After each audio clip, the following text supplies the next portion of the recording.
Coming up here on Chicago Bears Now, this has been Ryan Poles' biggest mistake as the Bears GM so far.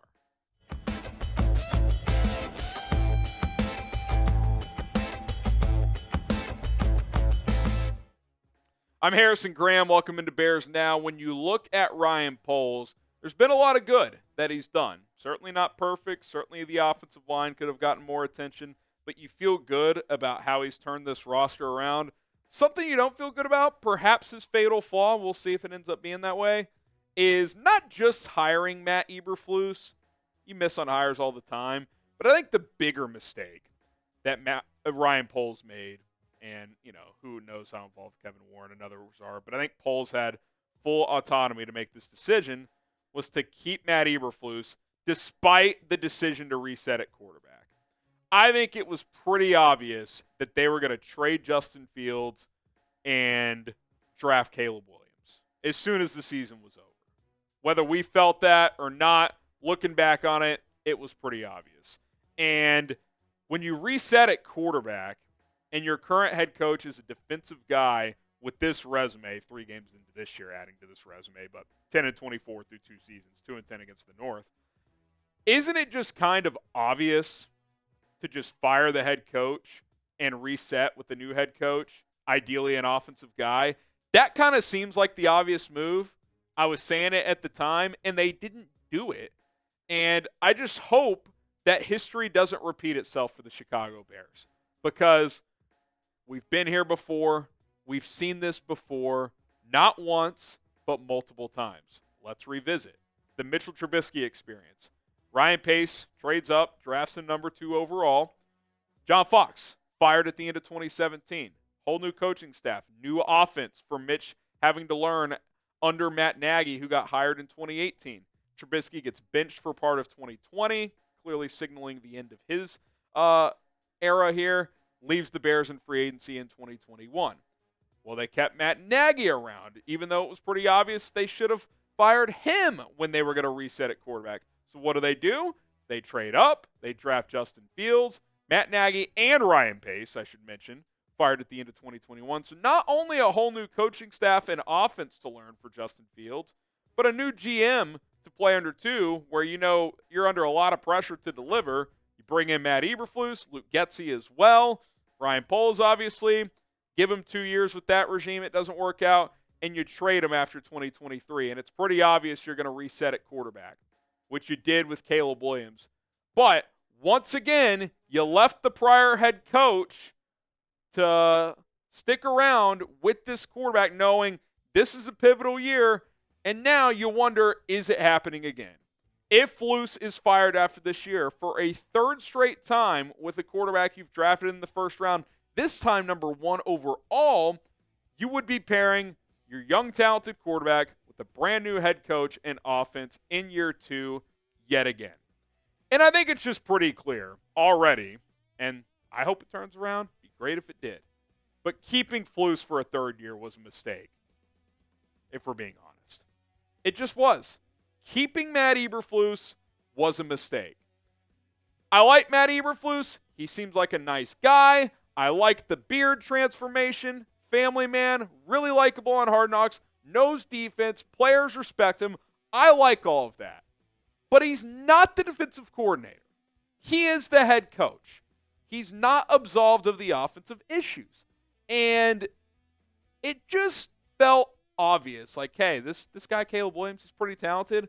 Let's fire the coach. Say, thank you, Matt. We got a little better this year. We're going to go in a new direction. And let's bring in an offensive juggernaut to pair with Caleb Williams. They didn't do it. Ryan Poles kept his buddy Matt Eberflus around, and as much as I've defended Poles, and I like Poles and like the moves he's made, this is not one I can get behind. I didn't like it at the time. Flus grew on me in the offseason, but at the end of the day, it's about wins and losses. And you're off to a rough start this year. You could easily be 0-3. You're 1-2, luckily. And you got some big games coming up. And if you keep stacking L's, you're going to start thinking about who the next head coach is going to be. Should the Bears have fired Matt Eberflus after last season? Type F for fire, they should have. Or K for keep. They made the right move by keeping him. And be honest with how you felt at the time. Because to me, I thought firing him was the way to go. It's not personal. Again, he's a good guy, likable. He could be my defensive coordinator all day, every day. I wouldn't even mind slapping him with an associate head coach title. I think he's got decent leadership skills. But he's not a good enough head coach. His in-game management leaves a lot to be desired, and I'm not sure he can connect that well with quarterbacks. Like on Hard Knocks, the sit-down meetings with Caleb, it's like, this feels a little cringe, feels a little awkward. Again, he grew on me in the offseason, but you need to pair someone with this potentially incredible quarterback. And I say potentially because we don't know if it's going to reach its potential here. I have a hard time thinking it will with Matt Eberflus as the head coach. I get it to an extent from Ryan Poles' standpoint. He's a young GM. You want to work with people you like. You want to work with people you trust. He has vouched for Matt Eberflus. He clearly thinks very highly of him, and I respect that. But this is a results-oriented business. He checks boxes that Poles likes, but it's about winning. It's not about how I feel in the meeting on Tuesday afternoon as we start the game plan for the next week. How can I interact with this guy? Obviously, you don't want it to be awful and friction and just uncomfortable, but you can't just be like, I like him. He's my buddy. Do you believe he can win or don't you? Because the results show he's not a guy you can win at a high level with. Ryan Poles himself said it on Hard Knocks. He said, it's time to win when they were talking about some of the tough roster decisions. He told us, time is now. It's time to win. Now, that doesn't mean you got to win a Super Bowl this year. It's obviously the goal for all 32 teams, but it's time to take a notable step forward. Does it feel like this team is taking a step forward this year? Kind of feels like more of the same. Defense is good. In-game play calling and decision-making by the head coach and the offensive coordinator is still questionable, and the quarterback's not getting enough help. We've seen this before. And the bottom line is, Flus just isn't good enough. I've made this analogy a couple times. If you watched our watch party and our post-game show and some other shows in the last few days, he's like a stopgap quarterback. If he was your interim coach, like if he was your DC and you had to fire your head coach midseason, you made him the interim, feel comfortable with it. He's a leader, guys like him, and he gets a lot of effort out of his players. But I don't think he manages games well. I don't think he's the most relatable guy, especially with quarterbacks. He's a C-minus head coach. Like, he's not going to be the worst in the NFL, but you get him against these offensive juggernauts in these high-level playoff games, I don't think you're going to win with them. And so I just think it was a mistake, and we'll continue to break this down here on Chicago Bears Now. But first, got to talk about our sponsor, our friends over at ZBiotics. When I pull one of these out, that means I'm going to have a good night. Let's explain the benefits of ZBiotics, which is today's sponsor. I might not drink as often as I used to, but when I do, when I like to get loose and have a little bit of fun, what I do is I pop a ZBiotics before I start drinking because I just don't bounce back the next day the way I used to. Pre-alcohol is the world's first genetically engineered probiotic. That's ZBiotics Pre-alcohol. It was invented by PhD scientists to tackle rough mornings after drinking. When you drink, alcohol gets converted into a toxic byproduct in the gut. It's this byproduct, not dehydration, that's to blame for your rough next day. Pre-alcohol produces an enzyme to break this byproduct down. Just remember to drink this probiotic before drinking alcohol. Drink responsibly and get a good night's sleep to feel your best tomorrow. I kept hearing about pre-alcohol, and I was like, I wonder what it's like. Tried it, and I've used it on several occasions since, and I am a full believer, and you should be as well. And with this technology, they will release different products that have nothing to do with alcohol. Pretty awesome. So go to zbiotics.com/chatsports. Use code chatsports, all one word, to get 15% off your first order. You can scan the QR code on screen as well to get started. That's code chatsports at zbiotics.com/chatsports to get 15% off. I do want to get to this point. I don't think Ryan Poles is going anywhere. I guess I can't say for sure, but I'd be pretty surprised. I think he's pretty highly regarded. Has he had some misses as a GM? Absolutely. They all do. But I think he's had a lot of hits. He's done a lot of good things. His process of building a roster has made a lot of sense. And most GMs, unless it's just catastrophically bad, like Joe Shane, I don't know if he's getting a second chance. Most of them, though, get a second crack at hiring a GM. And I think he's earned that. I think Ryan Poles has earned a second chance to hire another head coach, I mean. I don't know if I said hire another GM, but hiring a second head coach. And so I look at this, and the clock's ticking on Matt Eberflus. Did a full video on it. I think this next month is pivotal. Rams and Panthers at home, 2 winnable games. Game in London against the Jags, winnable. Problem is they're all losable. With Andy Dalton in there for Carolina now, that is a losable game. And if you're losing these games right now, how are you going to beat a team like Green Bay? How are you going to beat Detroit? How are you going to beat Minnesota? I mean, Minnesota's rolling right now, and you've got all 6 of those games in November and December. You got the 49ers later. You got the Seahawks later.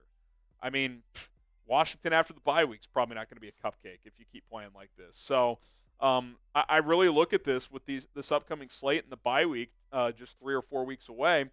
Say you go 1-2, enter the bye week at 2-4, or hell 0-3, which would be a disaster. 1-5. Whether you make a midseason firing or not, I think you'd be naive to think that you're not starting to think about the coaching carousel, who the next head coach could be, because you got to be prepared for that situation. Of course, if you're 2-4, you would hold out some hope that after the bye you could finish strong and go 8-3 or something and get to 10 wins and make the playoffs. But realistically, that's unlikely. Like, you've got to get to this bye week if you're Matt Eberflus, at least at 3-3, to have a realistic shot at making a playoff push. So it's a pivotal stretch. Ryan Poles, big mistake in bringing him back, and he's got to start thinking about who could be next, because if this doesn't improve under Matt Eberflus over the next several weeks, a new guy is going to have to come in here and be this team's head coach. If you want to go watch that video on why I believe the clock is ticking on Matt Eberflus, be sure to subscribe and go check out that video. If you go to the content tab and see this thumbnail, you're in the right place. Go watch that video and all of our other content here on Bears Now. It's free, no charge here on this channel. My prediction is, if you ask me right now, put a gun to my head, say, Harrison, what do you think is going to happen? I think there's a new coach here next year. There's time to change that. 1-2, season's not over. But if you ask me right now what I thought would happen, I would say I think there's going to be a new head coach in 2025. So who could that be? I'm not going to do a full breakdown on every possible candidate, but I'll just throw 5 names at you that I think would be intriguing. Ben Johnson, I know the Lions are off to a bit of a clunky start, but he's got a pretty proven track record as a play caller. He's gotten a lot out of Jared Goff, who's a good player, but let's be honest, Caleb Williams is a more talented prospect. Bobby Slowik, kind of same deal. That offense has started a little slow, but they've played the Bears defense, which is good. Let's give credit where it's due. And Brian Flores is making everybody feel silly right now, so I still like Slowik. Klint Kubiak, who was a finalist to be the OC here, you chose Shane Waldron. You wonder if that was a mistake. Could he be ready to make the jump? Lincoln Riley, the Caleb connection, offensive guy. I do want to mention Mike Vrabel. I know he's more of a CEO type, defensive background, but you would trust him in his connections to hire coaches. Now, again, ideally, I want an offensive guy who calls plays, but would I just be in shambles if Mike Vrabel was the guy? No. He'd be the one defensive guy I'd sign up for. I don't want Belichick. I'd like to say I'd be okay with Brian Flores, but with how sour him and Tua's relationship was, that'd be a tough sell for me. I need someone who can relate to the quarterback. I'm not sure Flores can. So offensive guy who can call plays or Mike Vrabel. That's what I want. And if you can't get that, then you're not doing your job properly, because there's plenty of guys out there that you can go get. There you have it.